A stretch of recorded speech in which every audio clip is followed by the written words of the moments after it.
Welcome, everybody, to this edition of The Edge on 2xzone.com. I'm your host, Jason Frieda, joined today by legend of the ring, Jake the Snake Roberts. Jake, thanks for joining us today. No problem, man. So, Jake, when I think of Jake Roberts, I think of excellent psychology, both in the ring and on the mic. Now, do these things just come naturally to you, or was it something you had to work at early on in your career? As far as the mic skills, it came naturally later on, but don't kid yourself, man. The first time you're out in front of a damn TV camera, you're going to freeze, as far as in ring, that came from being able to learn from some of the best there ever was. Whenever you're watching a Danny Hodge or you're watching a Johnny Valentine or these guys that really knew what they were doing, man. And that's how you learn. And then you get in the ring with one of them. It's, my God, you have no idea what you're dealing with. And it's really pretty. It actually sucked because lots of times they just kind of like put you in holes and you didn't even know you had them. They just move around and shit. And next thing you know, that they're selling the hole. You're like, what the hell? And you just reverse it, kid. Oh, I did? Okay, no problem. Right. But that's how good they were, Yep. And that's the real soup there, man. So, who would you attribute to being most instrumental in getting you into pro wrestling? Person that's most instrumental in getting me into wrestling. My father out of hate, because he wrestled and he didn't raise me. I'd see him, once a year for 15, 20 minutes, 30 minutes, whatever, And like most kids, you look up to your dad, especially when your dad's 7 foot and weighs 400 pounds. It was pretty easy to look up to him. Yeah. But, I wanted him to be proud of me, he never came to a baseball game or a football game or anything else I ever did. Even graduation, I was the first kid in my family to ever graduate high school, and I wanted to go on and be an architect when I go to college, and I went down and visited him in Baton Rouge, Louisiana, and he just couldn't say he was proud of me, man. So, between alcohol, ignorance, and youth, that alcohol started talking to me one night when I was watching him wrestle, and they told me, if you want your dad to be proud of you, don't you hop up in that ring and beat up one of them old wrestlers. Well, that was a great idea, but it ain't the way it worked. The old boy treated me pretty badly, man. He took his time doing it, too. He stretched the hell out of my ass, and I got back to the locker room. My father looked at me and said, you're gutless, I'm ashamed of you, and you'll never amount to anything. Well, gee, Dad, it's not quite what I wanted to hear. And from that point, I just decided I was going to become a wrestler and be better than he ever was. And I spent the next 36 years trying to accomplish that, and all I did was have a great career, no doubt, but Absolutely. I never got what I wanted out of him because he didn't know how to do that, And I was at fault as much as he was because, you don't have the right to choose how somebody loves you. If they love you, you got to accept it and go on. Okay, so I was wrong. Gee, that was the only time. I think it's safe to say you did a heck of a job in the ring, that's for sure. Well, I enjoyed it, and growing up, I hated wrestling because to me that's what kept my father away from me. And that's not the truth, but that's the way it seemed. What happens is you get around this business, and if you ever get a little bitty taste and understand just a little bit about what really is going on out there. I'm talking about the psychology and and just the whole thing, the whole package. You'll fall in love with it, man. You can't help it. It's just incredible the high that you get out there. For lack of better terms, I call it masturbating people's emotions. There you go. That's what you're doing. You're taking them on a ride. And you make them feel good, but not real good. That's sort of like making love. Hopefully, you'll save that big pop till the end. Not do it right off the bat. Well, in 2011, you wrestled what was dubbed as your retirement match at the Wrestle Reunion. Yeah, So do you want to stay involved in wrestling still to some capacity? I would love to. Except, it's just not being offered the opportunity to. I don't understand it. I understand that people would be a little bit afraid of me from my history, but I think they're more afraid of me telling them the truth. Because it's not what it was. It's not what it's supposed to be. I would love to be involved.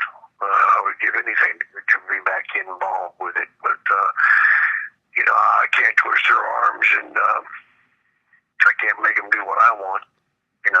Yep.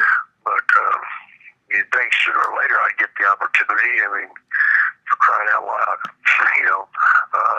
I've proven myself a million times. Yep. Not only in my ability, but in my ability to teach people what to do. And that's what's needed today. That's the problem today. The problem today is a guy wants to get into wrestling and he goes to a wrestling school, but the only problem is the wrestling school people don't know what the hell they're doing either. Every Joe Maloney in the world has a damn wrestling school now. It really sucked towards the end whenever I'd go to these shows and the guy telling him in wrestling, like, my opponent gets 11 years. Well, how many matches have you had? 27. Okay, great. And it's not their fault. You don't get an opportunity to learn that way. When Vince took over and basically killed off all the breeding grounds for wrestlers, the places where people could learn, that was the beginning of the big slide. And the slide's going to go deeper, too. Because, at least you still got a few guys that are up there in the back that do know something about wrestling, with Steamboat and such. But that list is pretty short now. Yep. And what are you going to do when it's, Santino Marella talking about doing a damn match or whatever? Okay.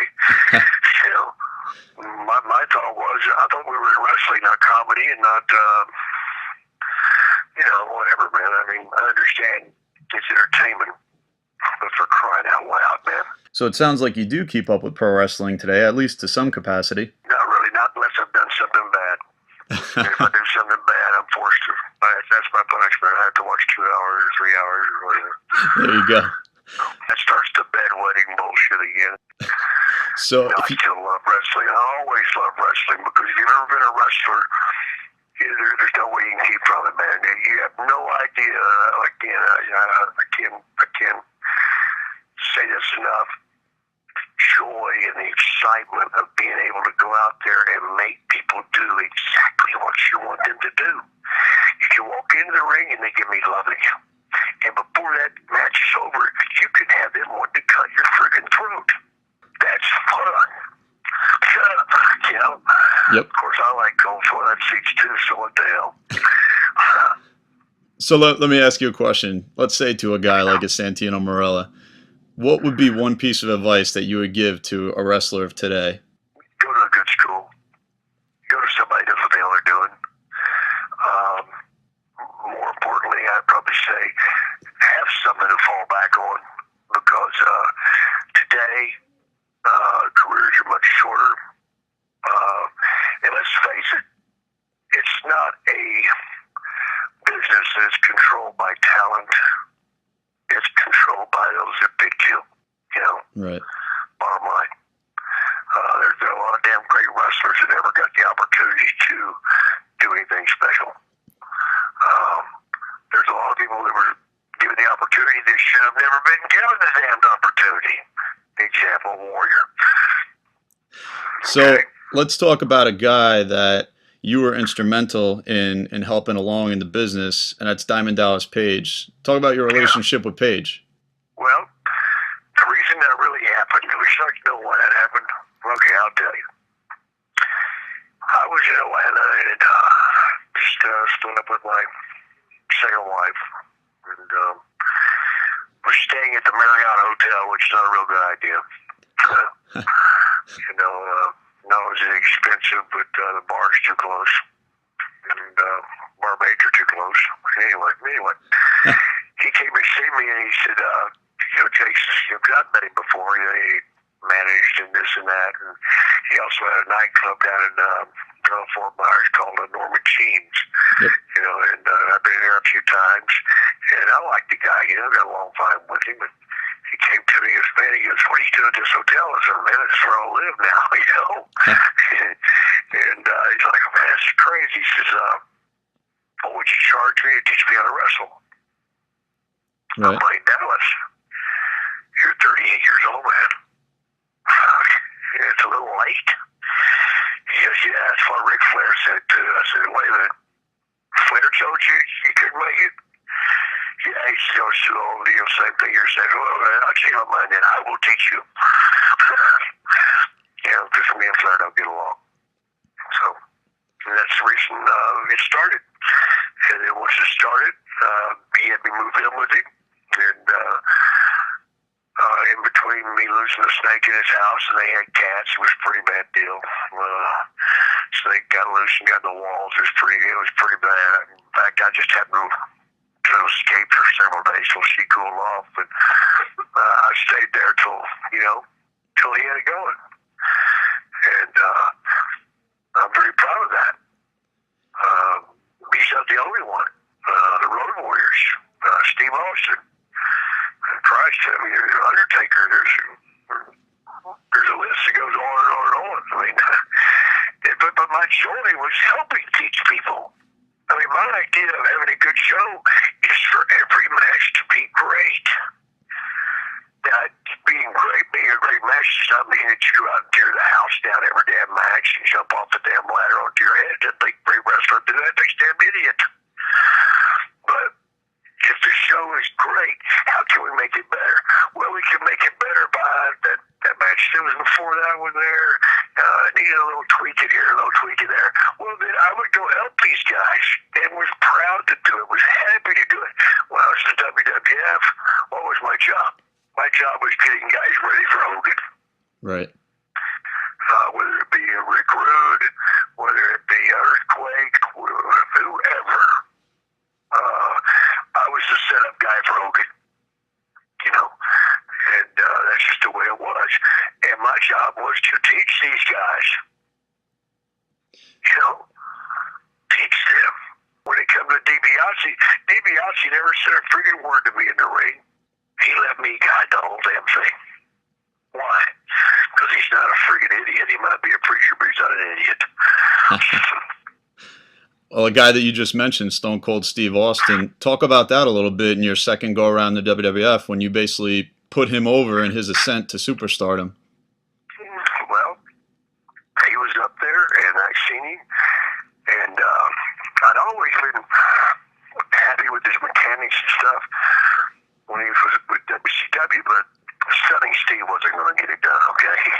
That stringy ass blonde hair is only a hair worse than Hogan's. And that's saying something. But that wasn't him, Stunning Steve was not him. I've been around him enough to know that was not him. And that was not going to make him money. Right. So we started hanging out together, and I started talking to him, and each night after his match, he would call me. If he was on the road, he'd call me back at the office the next morning. "Hey, blah, blah, blah, this is what happened. What could I have done differently?" So I started getting into his head and teaching him more and more. Come time for him to do the thing with, what the heck was his name? Brian Pillman? Yep. When they got ready to do that thing, they were going to do it completely different than what it wound up being.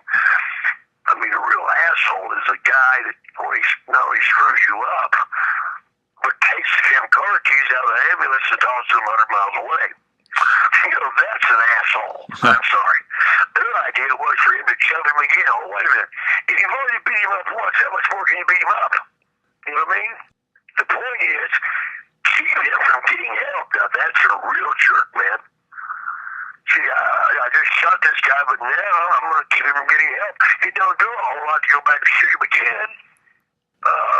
Same thing with Earthquake. Whenever Earthquake killed the snake, their idea was for him to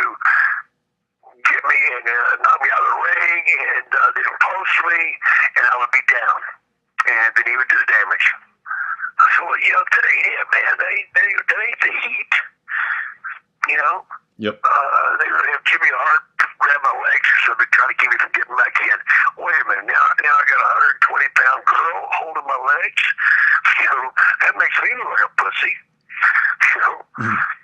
Yeah, I have nothing against pussy, don't get me wrong. But, it's just the wrong place for it. My idea was tie me in the ropes and make me watch my girl get raped. So Macho Man Randy Savage, you guys were on WWF Superstars in the early 90s, and you had that episode where you brought the Cobra into the ring and he took a bite out of Savage. Whose idea was that? Well, that was part of my idea. The best part of the idea was, again, using that tie the rope thing. You're helpless, you're stuck, and the thing gets you. I gotta tell you, I still get wood, man, when I watch that. I get excited. I'm sorry, because it was friggin' awesome, man. And to be in that building and hear those people, there's different kinds of heat. You get heat where people are laughing at you, you get heat where people are yelling at you, and then you get the most dangerous one, quiet heat.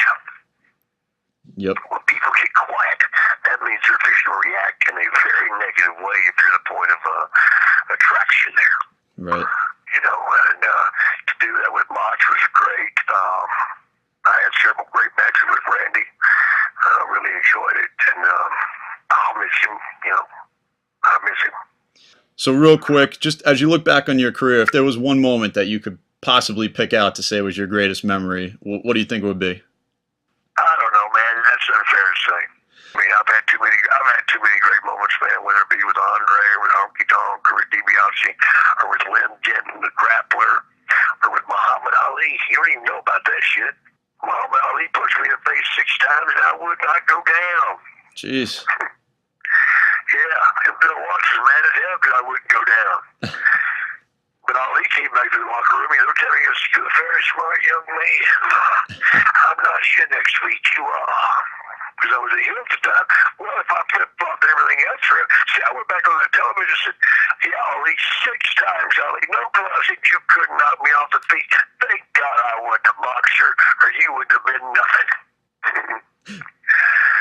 Just live to piss people off. Well, you definitely did a great job on the camera and for the fans, that's for sure. So, Thank you. Jake, just before we wrap up, is there anything you'd like to say to your fans out there? Sure, go to hell. No. Get ready for my book, man. I'm about 600 pages into it. Get ready for that, and just remember this. When you least expect it, you'll see me again. Excellent. And I'm not alluding that I'm going to be on Raw or anything, even though I'd love to, but I've not been asked. Why don't you go ahead and call Vince when we get on the phone, tell him to book me. I think we're going to start that movement right now. All right, brother, do it. All right. Well, Jake, I want to thank you for your time again, and We'll do fans. it again sometime. Absolutely. Everybody be on the lookout for Jake's book, who's on the way out very soon, and we hope to see you on the circuit again real soon, Jake.